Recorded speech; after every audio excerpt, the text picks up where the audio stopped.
आणि आताच्या घडीची आणखी एक सर्वात मोठी बातमी ती म्हणजे केंद्र सरकार आता सोयाबीनची खरेदी करणार आहे। राज्यामध्ये 90 दिवसांसाठी सोयाबीन खरेदीसाठी केंद्राने मंजुरी दिली आहे। आता प्रति क्विंटल 4892 रुपये या हमी भावाने आता खरेदी केली जाईल। केंद्र सरकार सोयाबीन निर्यातीवरती अनुदान देणार आहे। सोया मिल्क आयातीवर शुल्क लावल्याचाही लाभ होणार आहे। निलेश बुधावले आपले प्रतिनिधी या संदर्भात अधिक माहिती देत आहेत। निलेश, या क्षणाला एक मोठा निर्णय केंद्र सरकारने सोयाबीन बाबत घेतलेला आहे, काय म्हणते केंद्र सरकार? विशाल, मागील वर्षी सोयाबीनचे भाव पडल्यामुळे शेतकऱ्यांना आर्थिक नुकसान मोठ्या प्रमाणामध्ये सहन करावं लागलं होतं आणि याच अनुषंगानं सध्या अशी परिस्थिती निर्माण होऊ नये यासाठी राज्याचे कृषी मंत्री धनंजय मुंडे यांना केंद्रीय कृषी मंत्री शिवराज चौहान यांच्याशी चर्चा केली होती आणि कुठेतरी सोयाबीनच्या बाबतीत निर्णय व्हावा अशा पद्धतीची मागणी केली होती।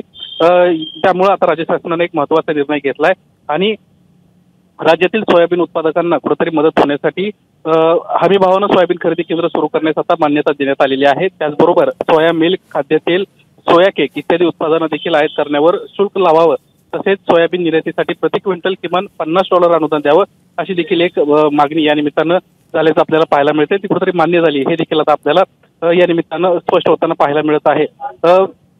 एकंदरीतच शेतकऱ्यांसाठी हा महत्त्वाचा निर्णय आहे।